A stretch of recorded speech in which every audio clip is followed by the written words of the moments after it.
When Marvel first announced that they were going to do a Captain Marvel movie, I was kind of indifferent to the whole idea of it. The thought that came to mind was that Captain Marvel is not really one of the staple Marvel characters, so to speak, and what I'm about to say might be pushing it and might be considered an unpopular opinion, but in my opinion, she's not even one of the staple female Marvel characters. I mean, if I think of female Marvel characters, the ones that come to mind immediately, Scarlet Witch, Black Widow, Sue Storm, Jesus, even Psylocke is more iconic in my opinion, but I don't know. The thing that kind of made me accept it was that I felt the exact same way when they announced the Guardians of the Galaxy movie. Because at the time I was like, really? Guardians of the Galaxy? I mean, I guess Rocket Raccoon has a fan base of sorts. But look how that turned out. It turned out really good. So I was like, oh, maybe the Captain Marvel movie's gonna be really good. And I was like, maybe Marvel can pull this off. I mean, DC just did. I thoroughly enjoyed watching Wonder Woman. I did not like the choice for Ares, but that's beside the point. But this could be it. It could be the first successful female-led Marvel movie. Because as much as they want to shove down your throat that this is the first female-led Marvel movie, Elektra exists, alright, you can't deny that. But then all of the SJW nonsense started pouring out in 2018 because this is the year that Marvel went full SJW, get woke baby. They turned Black Panther into full-on propaganda, which kinda sucked because I was hyped for that movie until the propaganda started. And the moment it started coming out that they were saying like, oh, if you go and watch Black Panther and if you do not like the movie, you're a racist. I'm like, what? What if I don't like the cinematography or the script? What the fuck is this? Chris Evans became more and more vocal on Twitter with his like political ideologies and nonsense, and it's just like, god damn it, Captain America, god damn it. And where I'm going with this is that, of course, Brie Larson, Captain Marvel herself, decided to hop on that woke brigade as well. Back in June 2018, on stage at the Women in Film Crystal and Lucy Awards, Brie Larson said, I don't need a 40-year-old white dude to tell me what didn't work about A Wrinkle in Time. It wasn't made for him. I want to know what it meant to women of color, biracial women to teen women of color. Am I saying I hate white dudes? No, I'm not. What I'm saying is if you make a movie that is a love letter to women of color, there's an insanely low chance a woman of color will have a chance to see your movie and review your movie. What the hell are you talking about? What do you mean by an insanely low chance that a woman of color will have a chance to see your movie? Are you implying that women of color are just broke bitches? I don't understand what you're implying here. And what the hell is this just completely moronic idea that only people that were the target demographic of the film have a right to say what they thought about the film? That has to be one of the dumbest things I've heard in my entire life. I'm sorry. In a broader sense, are we not supposed to have an opinion on foreign movies? Because those weren't meant for us. Japanese movies are meant for a Japanese audience. Korean movies are meant for a Korean audience. Are we not supposed to give our opinion on those? We can't watch them? Just completely off limits? And what is this obsession with skin color? I don't understand why SJWs are so focused on people's skin colors. We'll come back to that later when we see some other things that she has said. But this stupid quote from her painted her in the Captain SJW light and started to taint the image that is Captain Marvel. Because you see, what ends up happening when you make statements like this, when you piss a lot of people off, those people are now going to have you under a microscope and they're going to be looking for things that they can criticize about you. Those same 40-year-old white dudes that you don't care what they think, guess what? They're going to be the ones reviewing your movie. Oh, and Brie, since you care about skin color so much, here's some people of color for you. A Wrinkle in Time is a meandering, disjointed, nonsensical slog through 109 minutes of 90s level CGI, heavy-handed dialogue, stilted acting, and shots up actors' nostrils. Unfortunately, there are many other problems that plague this movie. Wonky CGI, unresolved character arcs, terrible sound, but the saddest part of all is the wasted potential for a new fantasy adventure franchise. One more, stumbles in its world building and can't quite find its groove. There's plenty more. It's not difficult to find at all that people of color also did not like A Wrinkle in Time, Brie, so nice try trying to make it about that, but it's just not happening. And then the first trailer for Captain Marvel came out, and god damn it felt like Brie Larson was channeling her inner Kristen Stewart or something, because fuck me, she had like 2 expressions in that entire goddamn thing. I've never seen someone so bored in my entire goddamn life. I mean, what was the director saying to you, Brie? Just no emotion, Brie, just less emotion. Don't act. Just stand there. Look stupid. funniest thing to come out of that first trailer though was that, you know, how Marvel made this whole Captain Marvel thing for the third wave feminists, the woke brigade. Well, they decided to start fighting amongst themselves because Nick Fury, Samuel Jackson, narrated 67 words in the trailer, while Brie Larson only narrated 33. God damn it, really? Come on, Marvel. It's at this point a lot of the SJW's just brains go into this weird like, oh shit, what do I do? On one hand, Samuel Jackson's black, but on the other hand, Brie Larson's a women's. Are either of them LGBTQ? Cause I don't know who to side with. What is the hierarchy here? So they fought amongst themselves for a while. You see that happen a lot in the SJW world, you know, when the hierarchy starts clashing with each other. Eventually, the second trailer for Captain Marvel came out, and in this one, they desperately try to make Captain Marvel, the character, just seem cool, but in the most cringe way possible. Right from the beginning, Nick Fury is talking about, oh, so Skrulls are the bad guys, and you're a Kree, a race of noble warriors. And she chooses to respond with heroes. Noble warrior heroes. Heroes.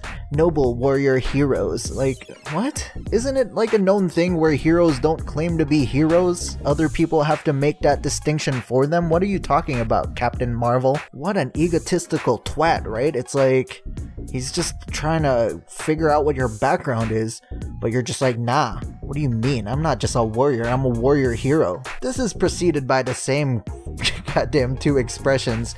Add one maybe, there's another expression she does, so it makes a total of 3. But the inner Kristen Stewart is definitely still being harnessed here because there's still that one expression that was dominating the first trailer.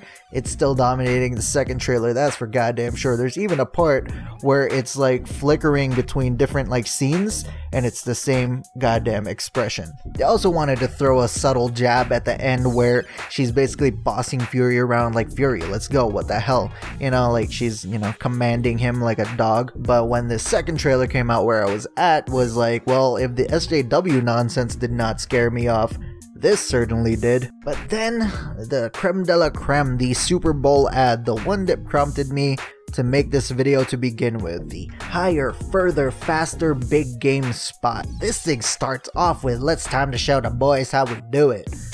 Got to show these boys how we do it. You ready?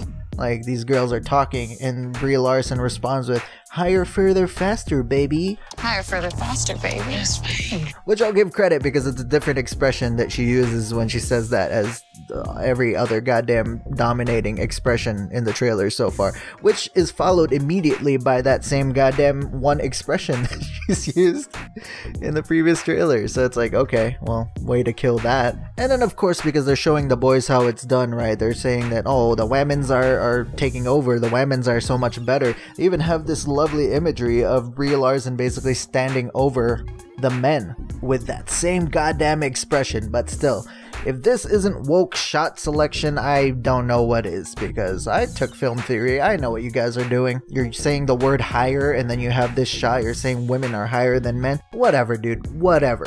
Because this just proves what everybody that's not woke knows already, is that third wave feminists are not fighting for equality. Second wave, first wave, sure, but third wave, they're not fighting for equality. They're fighting for superiority. That's where the problem is. That's why rational thinking human beings cannot take their movement seriously, and that's why it has not been adopted as well as second and first wave feminism. It's fucking sexist is what it is, and I'm sorry, I will not adhere to the whole woke idea that you cannot be sexist towards men. You can be sexist towards any gender. Look it up. It's in the dictionary, you morons. The same as the woke idea that you can't be racist towards white people. Yes, you can. It's the prejudice towards another person based on their skin color. Like, how did we get to the point where people are this fucking stupid? Which is the perfect segue into how I'm going to end this video off with this article from the Mary Sue called Brie Larson is just as much my hero as Carol Danvers, which is Captain Marvel's real name for those that didn't know, but let's take a look at some excerpts from this article. For years, many of us women have looked to characters like Indiana Jones and wished we could see ourselves in them. There really wasn't a female character that was a badass, a nerd, and very much a smartass all rolled into one, compared to how frequently that character type pops up for men.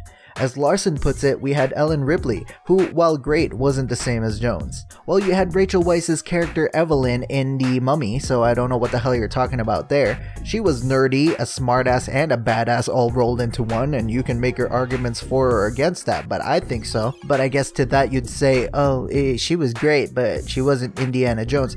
Which is the dumbest goddamn thing. What if I was like, oh, well, Hercules is alright, but he's no Cena? Like, what is that? And then the same way that you're like, oh, well, Ellen Ripley's great, but he's not the same as Jones. I could make that argument for a lot of male characters.